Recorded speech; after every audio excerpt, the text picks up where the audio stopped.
é Jesus Cristo? Jesus Cristo é quem muitos dizem que é? Notemos aquele dia em que Saulo estava na estrada para Damasco perseguindo os cristãos. E de repente uma luz ofuscante apareceu e fez Saulo cair no chão. Então ele ouviu uma voz que dizia: Saulo, Saulo, por que você me persegue? A primeira pergunta que Saulo fez foi: quem é o Senhor? Quem é Jesus? Por que não podemos escapar dele? Por que ele está em nossa consciência, em nossa mente? Alguns fazem obras como poemas e óperas sobre ele. Ele é apenas um herói revolucionário ou é muito mais? Jesus viveu fisicamente aqui na Terra há apenas 33 anos. Ele nunca viajou por mais de 100 milhas. Ele nunca teve uma educação formal e ainda assim, 2000 anos depois, uma geração inteira conhecem e falam sobre ele. Alguns dizem que ele era um louco. Algumas pessoas da época de Jesus disseram que ele era louco. Disseram que ele era um maníaco. Estavam certos? O que você acha? Outros diziam que ele era um revolucionário, que ele era líder de uma rebelião e revolução contra Roma. Você acha que ele foi um revolucionário? No sentido de que ele mudou e muda a vida das pessoas, ele é um revolucionário. Mas ele nunca liderou uma revolução mal contra Roma. Ele nunca liderou uma revolução mal contra as autoridades existentes. Alguns pensavam que ele estava liderando uma rebelião, mas quando se deram conta ou descobriram que na verdade ele estava em uma missão espiritual, já havia se consumado. Jesus foi um fundador? Jesus Cristo não fundou um reino terreno. Ele estava construindo outro reino. Ele estava construindo um reino eterno. Algumas pessoas até dizem que Jesus era o primeiro hippie, porque pensam que ele tinha cabelo comprido e andava com seus discípulos em uma comunidade. Mas na verdade, não sabemos como ele era. Não temos uma foto de Jesus e Deus fez isso de propósito, para que não adorássemos uma imagem, porque Deus é espírito e devemos adorá-lo em espírito. Alguns diziam que ele era um mal deliberado, que ele era um homem mau, que ele vinha do diabo. Mas quem é Jesus? Jesus Cristo, quem és? Não podemos escapar dele. Tentamos fugir dele, mas não conseguimos. Ele continua aparecendo em todos os lugares. Os maiores filósofos e historiadores escreveram sobre ele. Grandes poemas e obras são sobre ele. Não podemos escapar dele. Bom, sabemos algumas coisas sobre ele. Sabemos que foi um homem. Jesus foi humano. Ele era representante das pessoas, porque a Bíblia diz em Isaías 53:12: e foi contado com os transgressores, mas ele levou sobre si o pecado de muitos e pelos transgressores intercedeu. Sabemos que ele teve fome, sabemos que ele teve sede, sabemos que ele se cansou, sabemos que ele se alegrou com seus amigos, sabemos que ele chorou no túmulo de um ente querido, sabemos que ele tinha todas as características de um homem, de uma pessoa, e mesmo assim, a Bíblia diz que ele nunca cometeu pecado. 1 Pedro 2:22 diz: ele não cometeu pecado algum, e nenhum engano foi encontrado em sua boca. E na verdade, ele até disse que nunca havia cometido pecado. João 8:46 diz: qual de vocês pode provar que eu tenho algum pecado? Se digo a verdade, porque não creem em mim. E eles não podiam dizer nada a Jesus. Todos nós somos pecadores, mas é inspirador para nós que Jesus, quando foi homem, também foi tentado de todas as maneiras. Viveu 33 anos como pessoa e passou por todas as tentações que passamos. E não há provação ou tentação que Jesus não tenha passado antes de nós. E ele resistiu e venceu tudo. Ele passou por todas as tentações porque estava encarnado como um homem, como uma pessoa, como nós. Mas na verdade ele era mais do que isso. Ele afirmava ser o Filho unigênito encarnado de Deus. Na verdade, ele alegou pré-existência. As Escrituras dizem que no princípio Jesus era o Verbo, e o Verbo estava com Deus, e o Verbo era Deus. Antes do início dos tempos ele já existia. Jesus disse: antes de Abraão existir, eu sou. Com isso, Jesus nos revelou que era o próprio Deus e que sua existência é eterna. Não é de desacreditar que os fariseus tenham ficado com raiva. Não é de desacreditar que eles tenham conspirado contra ele. Não é de desacreditar que eles tenham tentado matá-lo, e não é de desacreditar que eles eventualmente tenham o crucificado, pois ele se levantou e disse: eu sou Deus. Foi Jesus quem nos reivindicou como filhos do Deus vivo. Certa vez Pedro disse: tu és o Cristo, o Filho do Deus vivo. E Jesus respondeu: bem-aventurado és tu, Simão Barjonas, porque isso não veio de você mesmo, mas foi revelado a você pelo próprio Deus. Jesus Cristo afirmou ser o Filho do Deus vivo porque estava encarnado como uma pessoa, mas ao mesmo tempo era e é o Deus vivo, que de eternidade a eternidade é Deus. A verdade é que não temos capacidade suficiente para entendermos completamente Deus, porque Ele está acima da nossa compreensão, mas é possível entender claramente que Jesus é Deus, pois a Bíblia diz: e o Verbo se fez carne e habitou entre nós. Em outras palavras, o Verbo, que é o Deus eterno, se fez carne na pessoa de Jesus Cristo e viveu como um homem no mundo. Então Jesus Cristo não era apenas outro revolucionário, ele não era apenas mais um hippie, ele não era apenas mais um grande homem, ele era Deus em carne e osso. E toda a ética que ele ensinou, nunca ninguém ensinou como ele. Quando você levar um golpe no rosto de um lado, ele diz para virar a outra face. Jesus ensinou que devemos perdoar. Ele ensinou uma revolução na maneira como devemos viver. Ele nos ensinou que não são apenas nossas ações exteriores que Deus julga, mas sim até pensamentos e intenções. Um dos 10 mandamentos que ele instruiu Moisés a passar para o povo é: não adulterarás. E é crucial saber que se você apenas olhar para uma mulher com cobiça, você já terá cometido pecado. Outro mandamento de Deus, por exemplo, é: não matarás. Mas eu lhe digo que se você tiver apenas ódio em seu coração contra seu irmão, você já terá cometido pecado. A ética que Jesus nos ensina é radical, e Ele exige que nós devemos ter uma vida de santidade, porque Ele mesmo, como pessoa, conseguiu viver esse tipo de vida. A verdade é que a luta contra o pecado não é fácil. Davi disse: eis que em iniquidade fui formado, e em pecado me concebeu minha mãe. Jesus disse em Mateus 15:19: porque do coração procedem os maus pensamentos, mortes, adultérios, fornicação, furtos, falsos testemunhos e blasfêmias. A maior parte do mal no mundo vem do coração humano, então tem que ter mudança, e é por isso que Jesus disse que devemos nascer de novo. Devemos nos convertermos verdadeiramente, devemos ter um novo começo. Jesus enfrentou um percurso árduo de acusações que culminou na sua morte de cruz. Quero citar 3 acusações dos fariseus contra Jesus.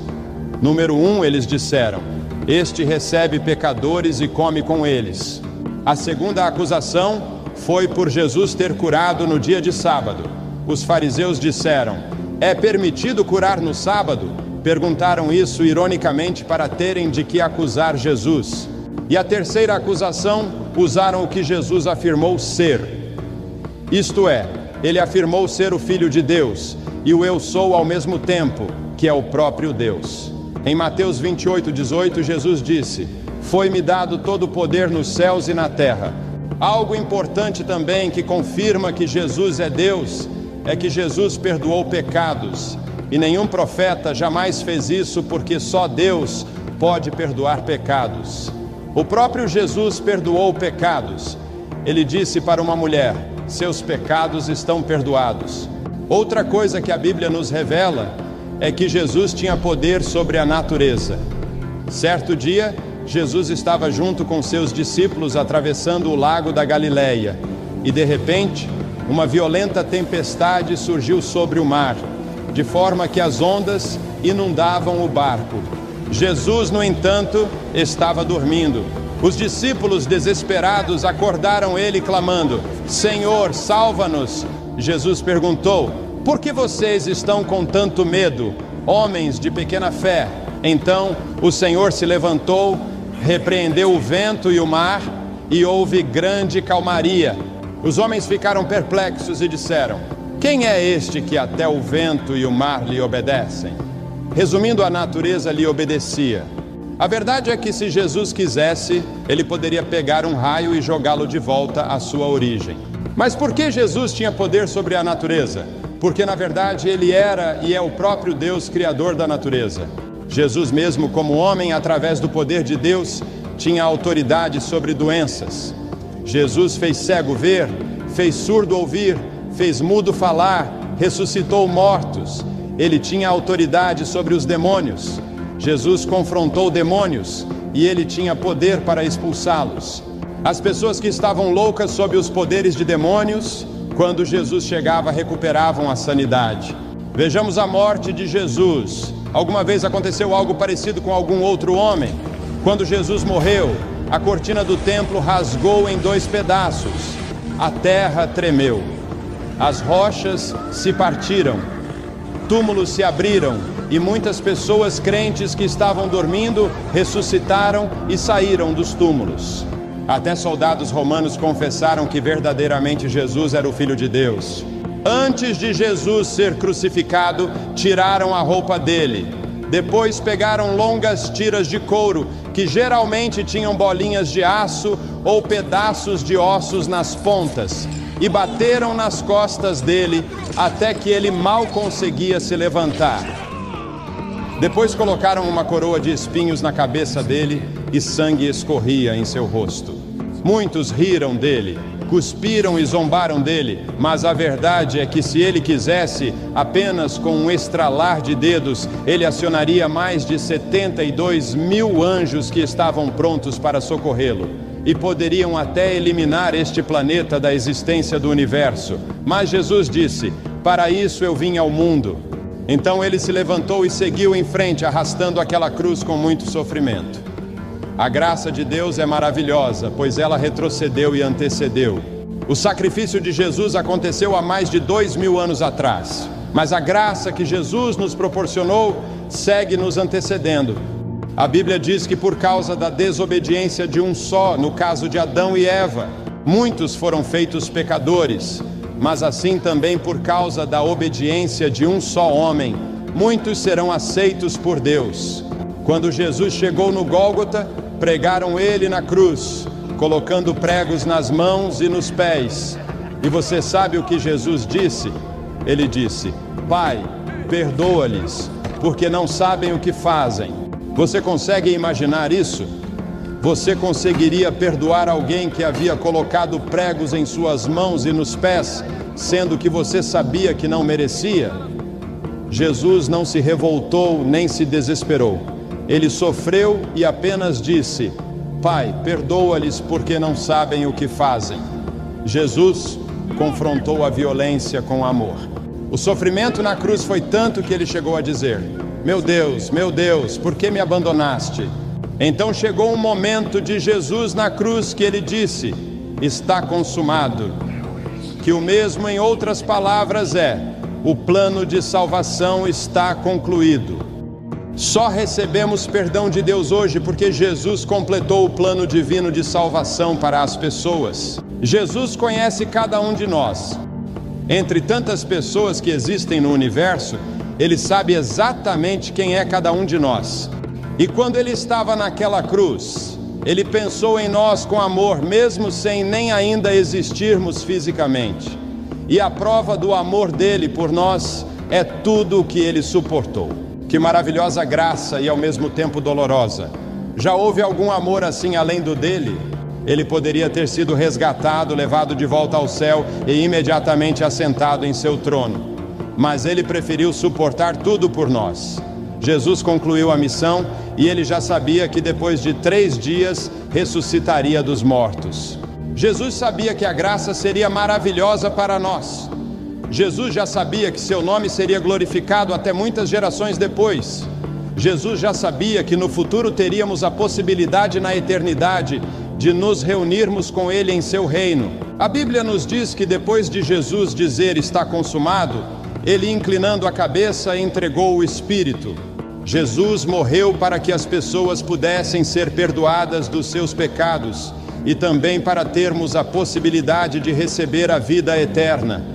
Hoje só podemos achegarmos a Deus pelo sacrifício de Jesus por nós. Então o colocaram em uma tumba, e a ressurreição de Cristo foi a maior prova da divindade de Jesus e do Evangelho. Jesus Cristo está vivo. No domingo bem cedo, quando Maria Madalena e a outra Maria foram ao túmulo, elas ouviram a maior notícia que o mundo já conheceu. Ele não está aqui, ele ressuscitou, ele está vivo. A ressurreição de Jesus motivou os discípulos a irem por todo o mundo, anunciando que Jesus havia ressuscitado. Alguns cristãos vivem como se Jesus estivesse morto, mas ele não está, ele está vivo e reina. A verdade é que quando uma pessoa aceita verdadeiramente a Cristo, ela começa a ir em uma outra direção do mundo. Um cristão verdadeiro se vira e começa a remar contra a maré, e isso é difícil, mas esse caminho apertado estará levando para a verdadeira vida, ao contrário do caminho espaçoso do mundo, que leva à perdição. E conforme a pessoa vai envelhecendo, ela vê isso na prática. A Bíblia diz que o caminho dos prevaricadores leva à destruição. Jesus Cristo está vivo porque se Ele não tivesse ressuscitado dos mortos, se Ele não estivesse vivo, o cristianismo não existiria e ainda estaríamos condenados pelos nossos pecados. Paulo fala sobre isso em 1 Coríntios, no capítulo 15. Paulo fala que se Cristo não ressuscitou, a fé que temos é uma ilusão. Se Cristo não ressuscitou, os que morreram crendo em Cristo estão perdidos. Se a nossa esperança em Cristo só vale para esta vida, nós somos as pessoas mais infelizes deste mundo. Mas a verdade é que Cristo foi ressuscitado, e isso é a garantia de que os que estão mortos também serão ressuscitados. Porque assim como por meio de um homem veio a morte, assim também por meio de um homem veio a ressurreição. Assim como por estarem unidos com Adão, todos morrem, assim também por estarem unidos com Cristo, todos ressuscitarão. Existem evidências esmagadoras que confirmam a veracidade do cristianismo. E a maior prova que eu menciono para você são as vidas que o cristianismo transforma todos os dias. E eu te digo isso por experiência pessoal própria. E algo importante que torna possível essa transformação de vidas que eu acabei de dizer é o elemento chamado fé. É necessário ter fé todos os dias para vermos a glória de Deus. É necessário colocarmos fé em todas as áreas da nossa vida. Na vida familiar, na vida emocional, na vida financeira, em todas as áreas da vida, Deus quer que coloquemos fé. Tem que ter fé, fé, fé, fé. Vou te dar um exemplo de fé. Quando você se senta em uma cadeira, você a pega e a examina com as mãos para ver se ela te aguenta? Dificilmente, né? Normalmente você apenas se senta na cadeira, pois você tem fé que quem construiu a cadeira já a fez para aguentar. Com esse simples exemplo, vemos como é a fé que precisamos ter em Deus. Temos que colocarmos totalmente a nossa fé nele, e todos nós temos a capacidade de crermos em Deus. Então coloque sua fé em Jesus Cristo como seu único Senhor e suficiente Salvador. Assim você saberá quem Jesus é realmente. Aceitamos Ele pela fé, Ele entra em nossa vida, e então vemos na prática que Jesus realmente é quem diz ser. Agora ouça com muita atenção. Alguns de vocês podem até ridicularizá-lo.